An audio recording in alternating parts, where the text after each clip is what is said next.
अमरावती जिले के नांदगांव पेट पुलिस थाना क्षेत्र में पुराने विवाद को लेकर रविंद्र पालनकर नामक युवक की हत्या के बाद शहर का माहौल तनावपूर्ण हो गया। हत्या के बाद मृतक के समर्थकों ने अमरावती शहर के शंकर नगर, गोपाल नगर और केडिया नगर इलाके में जमकर उत्पात मचाया। जानकारी के अनुसार 20 से 25 युवकों के एक समूह ने 7 से 8 कारों और कई दोपहिया वाहनों में तोड़फोड़ की। इस दौरान कुछ स्थानीय लोगों के साथ मारपीट की भी घटनाएं सामने आई है। प्रत्यक्षदर्शियों के मुताबिक हमलावरों ने इलाके में डर फैलाने की कोशिश की, जिससे पूरे क्षेत्र में कुछ समय के लिए अफरा तफरी का माहौल बन गया। घटना की सूचना मिलते ही पुलिस मौके पर पहुंची और स्थिति को नियंत्रित किया। विधायक रवि राणा ने घटनास्थल का दौरा कर क्षतिग्रस्त वाहनों का निरीक्षण किया। उन्होंने पुलिस प्रशासन से आरोपियों के खिलाफ सख्त कार्रवाई की मांग की है। वहीं पुलिस ने त्वरित कार्रवाई करते हुए तोड़फोड़ में शामिल 12 आरोपियों को देर रात हिरासत में लिया है। पुलिस का कहना है कि मामले की गहन जांच की जा रही है और कानून व्यवस्था बनाए रखने के लिए इलाके में अतिरिक्त पुलिस बल तैनात किया गया है। मैं ऊपर जिम में था, जैसे ही मैं नीचे आया यहाँ 25 से 30 लोग थे टू व्हीलर पे, और जितने भी रास्ते पे लोग थे सबको मार रहे थे। और ये मेरी वाली गाड़ी पीछे से फोड़ के गए, सामने एक दुकान है उनको मार के गए, ये वाली गाड़ी भी फोड़ के गए, और मतलब रस्ते में बच्चे थे, बच्चों को भी मार रहे थे। दादा काय सांगा, कोणी गाड्या फोडल्या, कसं होते, नेमकं तसं काय कोण आहे आपल्याला माहित नाही आहे।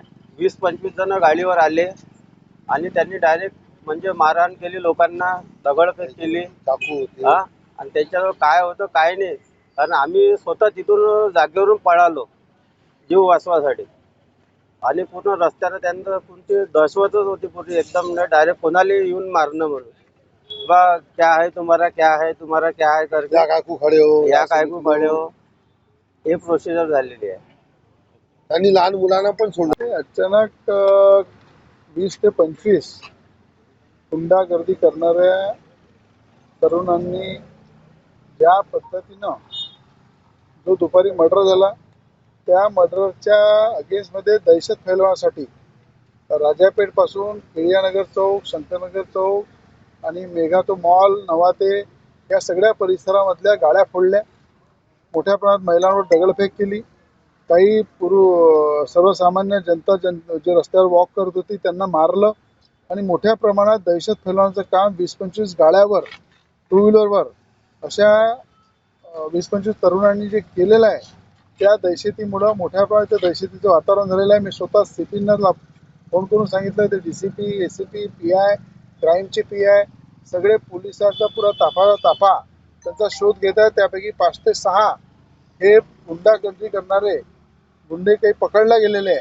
आणि 25 लोकांची वरात ही प्रत्येक चौकामध्ये पोलीस कमिशनरच्या माध्यमातून सोडवल्या गेले पाहिजे, असे पोलीस कमिशनरला सुद्धा निर्देश दिले।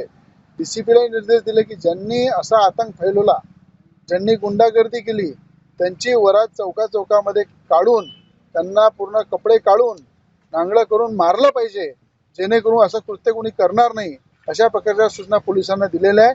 आणि हे दहशत जे फैलवण्याचा प्रयत्न केलेला आहे, इथे कुठेही दहशत ते कोणी फैलू शकणार नाही। कायदा सुव्यवस्था राखून या ठिकाणी कायदेशीर त्यांच्यावर कारवाई केली जाईल।